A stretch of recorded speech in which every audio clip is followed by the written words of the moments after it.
Bonjour, réussir sa campagne de financement participatif, c'est le thème de cette émission et nous allons bénéficier des précieux conseils de Pascal Daniel, conseiller numérique à la Chambre de métier et de l'artisanat d'Alsace et d'Alexandre Poulaillon qui est peintre en décor et dominotier passionné. Le dominoté, c'est celui qui fabrique et conçoit des feuilles de papier imprimées. La définition est bonne? C'est bien. Bonjour à tous les deux, merci beaucoup d'être sur ce plateau. Pour commencer, Pascal, est-ce que vous pouvez nous rappeler quelles sont les différentes formes de financement participatif? Alors à la Chambre de métiers d'Alsace, on propose 3 types de financement participatif. Le premier qui est le mécénat participatif, donc on propose des produits et des services en échange de contrepartie. Le deuxième, c'est éventuellement le prêt solidaire, à peu près un prêt à taux zéro. Et enfin, le troisième, c'est un prêt à taux d'intérêt de 6 à 12% suivant le degré de risque de l'entreprise qui souhaite être financée. Et donc vous, Alexandre, vous avez fait appel au financement participatif. Quelle a été la forme que vous avez choisie parmi les 3 formes que vient de nous donner Pascal? Donc moi, j'ai choisi la forme mécénat. Et donc l'idée était de lancer un nouveau produit de ma société Atelier Poulaillon et de proposer un travail, un produit, un peu plus commercial ou prêt à poser, on va dire, par rapport à ce que je fais d'habitude, moi qui est vraiment du sur-mesure pour des projets haut de gamme. C'est-à-dire que vous vouliez passer entre guillemets à un produit un petit peu plus industriel, mais vraiment entre guillemets, oui. Et donc avec une nouvelle marque qui est la Maison Millet, et pour financer la machine qui allait avec ce produit, vous avez fait appel au financement participatif. Voilà, c'est ça. Alors, puisque vous avez bénéficié du financement participatif, quelles sont vraiment les clés pour bien réussir sa campagne? Vous avez le recul, on reviendra tout à l'heure, mais elle a bien marché, votre campagne. À quoi il faut être attentif et qu'est-ce qu'il faut faire pour que ça fonctionne? Disons que déjà, il faut arriver à bien expliquer, savoir expliquer son projet. Vraiment, l'origine, le pourquoi, comment, et puis savoir le présenter. Et puis surtout, il faut en amont faire un gros travail déjà de communication aussi pour préparer un petit peu, on va dire, le terrain, entre guillemets. Pendant le financement, il faut aussi être très présent sur les réseaux sociaux et puis vraiment beaucoup travailler à ce niveau-là. Et puis après, il y a aussi tout le travail pour fournir un peu les contreparties et tout ce qu'on a pu proposer pendant le financement. Vous confirmez, Pascal, quels sont les conseils qu'on peut donner aux artisans pour bien réussir sa campagne de financement participatif? Oui, effectivement, il faut bien expliquer aux donateurs quel va être l'intérêt de faire confiance à ce projet, effectivement aussi de tenir ses promesses, en particulier dans la contrepartie, puisqu'on promet effectivement une contrepartie en échange du don financier. Donc il faut être en mesure de livrer à la bonne date qui est prévue. Pour les autres campagnes, effectivement, la transparence est importante aussi, puisqu'effectivement, il faut bien expliquer que finalement, ce n'est pas de l'argent facile. On a des fois tendance à penser que le financement participatif, c'est facile, il suffit juste de faire appel à une communauté. Ben non, on ne prête pas d'argent comme ça, c'est pas comme les banquiers, mais presque. Il faut donner envie, il faut effectivement expliciter clairement, et puis après, effectivement, donner de l'engagement, faire naître l'engagement pour que les gens vous suivent et vous apportent leur soutien. C'est difficile de trouver des contreparties? Il faut se creuser la tête. Oui, c'est important de bien définir les choses puisqu'on doit connaître à la fois le type de communauté qu'on va gérer. Est-ce que c'est des personnes qui ont des petits moyens, des grands moyens? Le type de contrepartie aussi au niveau de leur nature. Si on est par exemple vegan, est-ce qu'on ne va faire que des contreparties véganes? Non, il y a d'autres personnes qui peuvent donner mais qui ne sont pas véganes, donc on peut trouver des contreparties différentes. Et c'est aussi toute une question au niveau de comment faire que la plus grande majorité de personnes puissent être sensibles à la demande de collecte faite par l'artisan.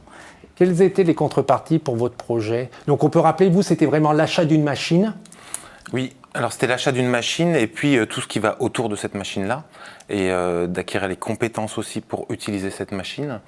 Donc c'était principalement de l'achat matériel et aussi il était prévu aussi de pouvoir investir un petit peu dans la communication. Et donc les contreparties pour ceux qui vous ont fait confiance et qui ont financé la communication, la machine et le savoir-faire? Alors les contreparties, c'est vrai qu'on a tendance à croire que c'est du don, mais pas forcément. Donc les gens peuvent simplement donner sans demander de contrepartie. Et les contreparties, moi, l'idée, c'était plutôt de faire de la prévente et de communiquer sur mes produits. Donc, en fait, c'est des produits, c'est les premiers papiers peints que je vendais de mes créations, que je vendais via, en fait, le financement participatif. Quelles sont les compétences qu'il faut avoir ou qu'il faut mettre en œuvre? Parce qu'on voit, hein, vous l'avez dit, l'argent ne tombe pas du ciel. Donc il y a déjà de la communication, il faut avoir une grosse casquette de communicant. Dans tous les cas, je pense que c'est hyper important, même sans forcément faire de campagne de financement participatif. Un artisan maintenant doit être présent sur tous les lieux où on parle de propositions d'offres et de services, n'importe lesquels, que ce soit les réseaux sociaux, mais pas seulement, les sites internet, mais aussi dans la vie réelle. C'est ce qu'on appelait le bouche à oreille, ça n'a pas changé, c'est simplement porté beaucoup plus loin avec l'internet. Ce qui est important, je pense effectivement, c'est de bien définir clairement ce qu'on offre et ce qu'on produit. Ça, c'est quelque chose d'important, effectivement. Ça a été difficile de communiquer parce que bon, c'est pas le métier premier de l'artisan, même si c'est important. Hein, il a un savoir-faire, il travaille son savoir-faire et pas forcément la communication. Donc ça a été compliqué pour vous de vous mettre à la communication ou pas plus que ça? Oui. Ça a été compliqué parce que déjà c'est vrai que je ne suis pas un communicant, donc moi j'ai plutôt tendance, depuis que j'ai créé ma société, à aller toquer aux portes des architectes d'intérieur et pour me faire connaître parce que j'ai envie d'échanger, on va dire physiquement entre guillemets. Mais là donc c'est vraiment ce que là, la Chambre des métiers a pu expliquer. Moi j'ai eu la chance d'avoir Martine Zussy à Mulhouse qui elle avait fait déjà plusieurs financements participatifs pour différents projets et qui a pu travailler sur le contenu aussi, de savoir, c'est vrai que quand on est nous on va dire la tête dans le guidon, à savoir expliquer vraiment ce qu'on fait, que ce soit compréhensible pour les autres, c'est pas forcément, j'étais pas forcément la bonne personne pour le faire, quoi. Mais donc et puis après le KissKissBankBank a aussi beaucoup tiré les oreilles, j'allais dire, pour dire attention, parce que je n'avais pas de Facebook avant de commencer.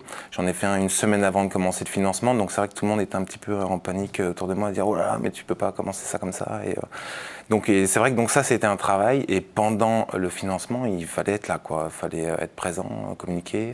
Ma femme m'a beaucoup aussi épaulé là-dessus parce qu'elle était présente aussi, donc oui, c'est important. Et comment vous a aidé, donc on a vu juste une dimension, la communication, comment vous a aidé au-delà de la communication, la Chambre de métier de l'artisanat? Qu'est-ce qu'ils vous ont apporté? Après, ils ont l'expérience d'autres projets, donc ils ont du recul déjà par rapport à tout ça, et puis c'est des petites choses, mais des conseils, attention, même pendant le financement, où c'est vrai qu'il y a une période où ça avançait pas très vite, et donc là, autour de moi, tout le monde était un petit peu à me remuer, à me dire attention, il faut communiquer plus, il faut en parler, il faut bouger. Donc c'est vrai que quand un artisan est dans ses commandes, dans son travail à l'atelier, au quotidien et tout ça, et ben en même temps ça tourne, ça avance, et ça avance assez vite, quoi. Donc le temps est compté et il faut être actif. C'est ça la première mission du conseiller de la Chambre de métier de l'artisanat, c'est le rappel à l'ordre? C'est exactement ça, c'est un peu du coaching, des fois je les harcèle, je le dis clairement, il faut le dire aussi. Mais c'est vrai que ce qui est intéressant dans le partenariat avec KissKissBankBank, c'est qu'on a nous la connaissance locale des entreprises, ce qui fait aussi que des fois des entreprises qui ne sont pas encore sur les réseaux sociaux ou sur Internet peuvent quand même essayer leur campagne, puisque nous on connaît leur réputation réelle au niveau local, donc éventuellement la possibilité de faire appel à des donateurs proches, ça c'est important aussi. Et ce qui est important aussi, c'est qu'effectivement, de temps en temps, ça n'avance pas comme il faudrait. Et là, on revient un petit peu à la charge pour dire attention, tu n'as que 45-60 jours maximum. C'est la notion du tout ou rien. Si la campagne a démarré et qu'en 60 jours, si c'est le délai au départ n'arrive pas à la somme, tout le monde est remboursé. Donc effectivement, c'est plutôt vécu ensuite en communication comme un échec. Et ça, il faut faire attention aussi. Quand on fait appel à du financement participatif, ce n'est pas seulement pour l'argent, c'est aussi essentiellement pour faire de la com pour les produits, si on fait effectivement du KissKissBankBank, ou éventuellement pour son projet plus large avec d'autres plateformes. Il n'y a aucun souci. Voilà. C'est un peu sous-jacent dans vos propos, mais est-ce que quand on fait du financement participatif, c'est uniquement de la communication numérique et sur les réseaux sociaux? Pas du tout. Enfin, c'est essentiellement ça c'est clair, effectivement. Mais on peut très bien aussi faire appel à de la communication locale, de la PQR, la presse quotidienne régionale, effectivement. Souvent encore, comme c'est encore un sujet un peu... j'allais dire, un peu amarronnier, si je peux dire ça, au niveau journalistique, lorsqu'on fait une campagne, on a droit après à des encarts dans la presse locale, et souvent, ces petits encarts permettent de relancer un peu la campagne au niveau des personnes qui, eux, n'ont pas forcément vu la campagne sur Internet, et ça permet comme ça j'allais dire, jouer avec tous les leviers possibles pour une bonne communication. Et c'est là aussi l'intérêt de solliciter sa chambre de métier de l'artisanat, c'est que vous avez connaissance de ce tissu économique local et de l'écosystème, et donc vous allez les solliciter pour que la campagne soit une réussite. Tout à fait, c'est tout le pari qu'on fait, c'est permettre effectivement aux artisans, aux porteurs de projets de pouvoir faire appel à tous les leviers possibles de financement, dont le financement participatif. Alors je le disais, mais maintenant il faut une preuve. Je disais que votre campagne de financement a été une réussite. Est-ce qu'on peut savoir quel était le montant que vous aviez sollicité et quel était le montant que vous avez obtenu? Alors moi j'ai demandé, Sollicité. le montant, j'ai sollicité 15 000 € et donc on a récolté 21 390 exactement. Pour quelle raison vous avez fait appel à ce mode de financement plutôt qu'à un autre? Alors tout simplement parce que donc moi le coût, j'avais chiffré un petit peu le coût du développement de Maison Millet au niveau de la technique, au niveau de la communication et tout ça, donc ça s'élevait à 60 000 €. Et donc pour un petit entrepreneur comme moi qui travaille seul et qui a déjà une activité mais qui n'a pas les moyens, en tout cas auprès des banques, de demander un prêt comme ça, donc parce que les banques de toute façon à l'époque où j'ai acheté ma première machine, ils n'ont pas voulu me suivre même pour une somme bien moindre que celle-ci. Donc pour moi c'était un peu le seul moyen de financer. Donc après, c'est vrai qu'un artisan qui travaille seul, qui n'a pas de moyens particuliers, c'est vrai qu'à part la banque, on n'a pas beaucoup de solutions. Donc c'est vrai que le financement participatif, aujourd'hui, c'est devenu incontournable. Enfin, pour moi, c'est vrai que c'est incontournable. C'est le constat que vous faites aussi, quand les artisans ont un peu de difficulté à avoir un financement bancaire, ils se retournent vers le financement participatif? Tout à fait. Ce qui est important, c'est que ce soit effectivement équilibré. Effectivement. Il y a des fois des projets qui ne peuvent pas se lancer parce que le banquier dit non, simplement, ou parce que la personne qui veut porter le projet n'a pas d'apport personnel. L'intérêt du financement participatif, c'est qu'il peut justement avoir un premier apport pour pouvoir avoir une sorte d'égalité, j'allais dire, au niveau posture pour négocier avec le banquier. Effectivement, et ce qui est intéressant aussi, c'est que ça permet de pouvoir aussi prévoir un petit peu la portée de son projet de création auprès de futurs acheteurs.